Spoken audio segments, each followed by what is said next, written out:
El sábado, el Papa hizo público el nombramiento del nuevo prefecto del Dicasterio para la Doctrina de la Fe.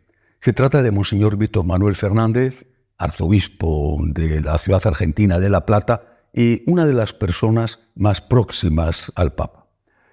Ningún nombramiento de los que ha hecho el pontífice en estos años de gobierno de la Iglesia ha causado tanto alboroto y ha suscitado tantas críticas como este.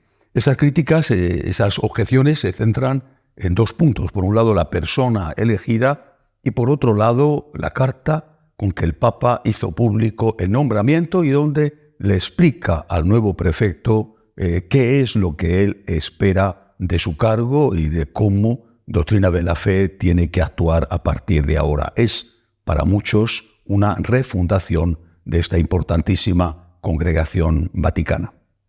Las objeciones con respecto a la persona de Monseñor Víctor Manuel Fernández se han centrado en tres puntos. Por un lado, su actitud y su comportamiento ante casos de abuso sexual, concretamente un caso ocurrido en la diócesis de La Plata mientras él era arzobispo. Una organización norteamericana, Bishop Accountability, le ha acusado de no haber atendido correctamente a las víctimas, de no haberles hecho caso. El sacerdote abusador se suicidó poco antes de ser detenido por la policía. La diócesis ha hecho público un comunicado diciendo que Monseñor Fernández sí que atendió y dio crédito a las víctimas, pero que si no actuó abriendo un juicio canónico contra el sacerdote fue porque no le dio tiempo, dado que éste se suicidó. Bien, esa es una cuestión que queda ahí, que queda abierta, que no sé si en el futuro tendrá o no recorrido. La otra cuestión hace referencia a uno de los libros publicados por el arzobispo hace muchos años, cuando era un joven sacerdote. El libro se titula El arte de besar, sáname con tu boca. El obispo también se ha defendido diciendo primero que es un libro que escribe en su juventud y sobre todo que lo escribe para ayudar a los jóvenes a que encuentren otros caminos de expresar su afectividad sin caer en las relaciones sexuales prematrimoniales, que esa era la causa. Es decir, bueno, tú puedes expresar tu afecto a la otra persona con un beso y no acostándote con ella. Bien, esto es lo que el obispo ha dicho y también añade que él ha escrito un montón de libros más y que le parece injusto que la atención se haya fijado solo sobre esa obra, una obra de su juventud. Por ejemplo, ha escrito un libro que se titula Los 5 minutos con el Espíritu Santo y que es un éxito de ventas, es un libro, corto libro de espiritualidad, pero que sin embargo se sigue editando y ha hecho y está haciendo el bien a muchísima gente, ayudarles a acercarse a Dios y en este caso concreto al Espíritu Santo. Esas son dos de las objeciones que le hacen. Quizá las objeciones más serias están relacionadas con sus opiniones teológicas, sobre todo empezando por una de ellas, aquella en la que él afirmó en una ocasión que el puesto de vicario de Cristo, el sucesor de San Pedro, no está ligado, no tiene por qué estar unido a ser obispo de Roma. Y esta es una afirmación que el cardenal Miller, antiguo prefecto de Doctrina de la Fe, ha recordado que es una afirmación herética. Además, en una homilía del pasado 5 de marzo, Monseñor Fernández denunciaba que la Iglesia, son palabras suyas, ha tejido toda una filosofía y una moral llena de clasificaciones, una forma de clasificar a las personas, de ponerles etiquetas. Este es así, este puede comulgar, este otro no, este puede ser perdonado y no este otro. En referencia, sin decirlo explícitamente, a aquellas personas que no pueden recibir ni la confesión ni la comunión porque no están casadas por la Iglesia y están viviendo como marido y mujer, teniendo relaciones sexuales entre ellos, al margen de si son homosexuales o heterosexuales. Bien, esto naturalmente va en contra de la enseñanza de la Iglesia y esta es una opinión que el obispo no explicitó a qué se refería, pero que podía dar a entender que él estaría a favor de admitir a la confesión y a la comunión a todas las personas que por cualquier circunstancia no pudieran casarse por la Iglesia. Es una interpretación, no es algo que él dijo explícitamente, pero es una de las cosas que han recordado ahora los que le han criticado. Sobre este mismo tema escribió un artículo en la revista Teología de la Universidad Católica de Buenos Aires. En este artículo justificaba el uso del preservativo en aquellos casos en que uno de los dos miembros de la pareja, el hombre, por ejemplo, no estuviera dispuesto, no pudiera o no quisiera practicar la abstinencia sexual que va ligada a la aplicación del uso de los medios naturales de control de natalidad. Entonces, para evitar la ruptura del matrimonio, la caridad llevaría a poder utilizar el preservativo a fin de que no se produjera un mal mayor como sería la ruptura matrimonial. Bien, esto es algo de algunas de las objeciones que en esta semana se han hecho públicas contra él y de las cuales él, a su vez, como he dicho en el caso del libro, se ha defendido. En cuanto a la carta con que el Papa acompaña el nombramiento de Monseñor Fernández, se deja claro que el pontífice quiere un cambio en profundidad en la forma en que el Dicasterio para la Doctrina de la Fe debe llevar a cabo su misión, e incluso en el contenido de esa misma misión. Sorprendió y dolió mucho a algunos que el Papa dijera que el dicasterio que presidirás llegó a utilizar en otras épocas métodos inmorales. Al no precisar a qué época se refería, se podía pensar que estaba acusando a los predecesores de Monseñor Fernández, de Monseñor Ladaria, o en fin, incluso al Papa Benedicto XVI, que durante tantos años presidió Doctrina de la Fe. Fue el propio Monseñor Fernández que en una entrevista aclaró y dijo que el Papa se refería a la época de la Inquisición, en la cual, explicó el contexto y todo lo demás. Pero también dijo que efectivamente se habían llevado a cabo en esa época cosas que no estaban bien, como algunos casos contados de tortura. En la carta del Papa también se dice que en aquellos tiempos, más que promover el saber teológico, se perseguían posibles errores doctrinales. Lo que espero de vos es sin duda algo muy diferente.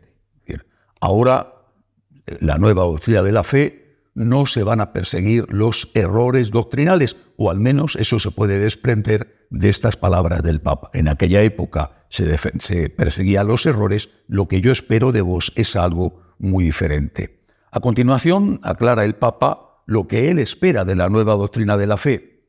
Dice el Santo Padre, la Iglesia necesita crecer en su interpretación de la palabra revelada y en su comprensión de la verdad, sin que esto implique imponer un único modo de expresarla. Porque las distintas líneas de pensamiento filosófico, teológico y pastoral, si se dejan armonizar por el Espíritu en el respeto y el amor, también pueden hacer crecer a la Iglesia. Este crecimiento armonioso, dice el Papa, preservará la doctrina cristiana más eficazmente que cualquier mecanismo de control. Es bueno que tu tarea exprese que la Iglesia alienta el carisma de los teólogos y su esfuerzo por la investigación teológica, con tal que no se contenten con una teología de escritorio, con una lógica fría y dura que busca dominarlo todo. Hasta aquí las palabras del Papa, abiertas a todo tipo de interpretaciones. De hecho, algunos las han interpretado como una refundación del dicasterio, más en la línea de la Comisión Teológica Internacional o de la Pontificia Comisión Bíblica, en las que se fomenta el intercambio de opiniones entre teólogos, más en esa línea que en la de un dicasterio, como ha sido hasta ahora, dedicado a defender la fe. ¿Habría servido esta nueva doctrina de la fe para defender la divinidad de Jesucristo frente a Arrio? ¿O para defender la fe católica frente a Lutero?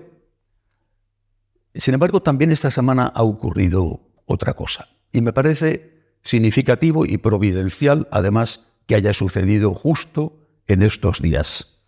Un teólogo italiano especializado en teología moral, Martin Linder, ha sido rechazado por el Vaticano para que ocupe el cargo de decano de la Facultad de Filosofía y Teología de una diócesis del norte de Italia. El motivo de ese rechazo es porque este teólogo, en algunas de sus exposiciones, defiende la bendición de las parejas homosexuales. Debido a esa enseñanza suya, el Vaticano ha vetado su nombramiento como decano. La reacción ha sido durísima. Más de 100 teólogos se han solidarizado con él y han acusado de todo, de nuevo, a la Santa Sede. La cuestión es, ¿quién estaba detrás de esta prohibición? Quizá algún rígido que queda todavía escondido en algún dicasterio del Vaticano. La prohibición procede del Dicasterio para la Cultura y la Educación Católica. Al frente de ese dicasterio está el cardenal portugués Tolentino, que es probablemente uno de los cardenales más liberales que hay en el Vaticano. Y sin embargo, el dicasterio de Tolentino ha prohibido que este teólogo, que está a favor de la bendición de las parejas homosexuales, ocupe el puesto de decano en esta facultad de teología. Me parece significativo y quizá nos puede dar una pista sobre lo que puede ocurrir en el futuro también con doctrina de la fe. Porque quizá una cosa es lo que a uno le gustaría hacer y otra cosa es lo que tiene que hacer cuando llega el momento de tomar decisiones. En todo caso, el tiempo dirá qué es lo que hace en el futuro doctrina de la fe, cuando se presenten casos como ahora mismo acaba de suceder con este teólogo italiano favorable a la bendición de las parejas homosexuales. Una tercera noticia de esta semana, terrible, dolorosísima, ha sido lo que le ha sucedido al obispo nicaragüense Monseñor Álvarez.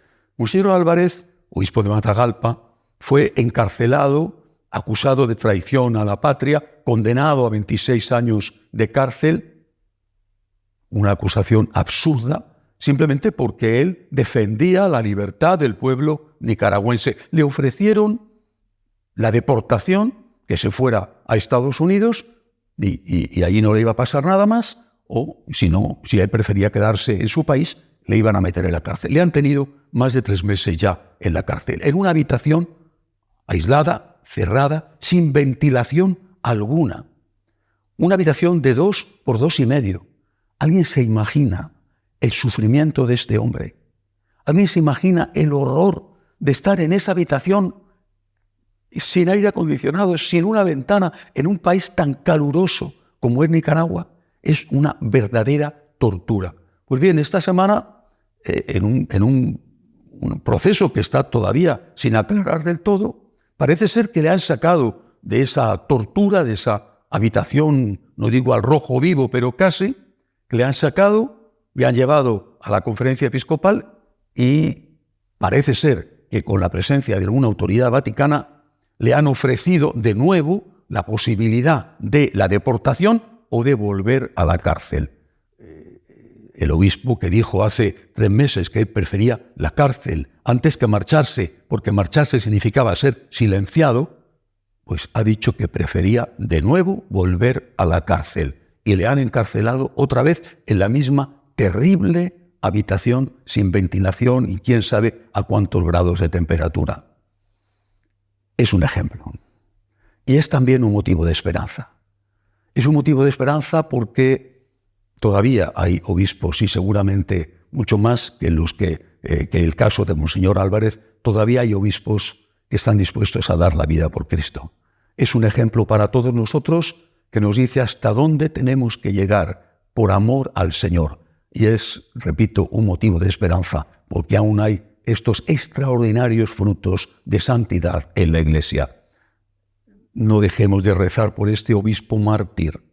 Y también recemos por el nuevo prefecto de Doctrina de la Fe, Monseñor Fernández, que escribió ese libro sobre el Espíritu Santo para que él se deje guiar por el Espíritu Santo y haga de Doctrina de la Fe el dicasterio que proteja, que custodie y que explique del mejor modo posible el tesoro de la fe que no puede ser nunca traicionado. Hasta la semana que viene, si Dios quiere.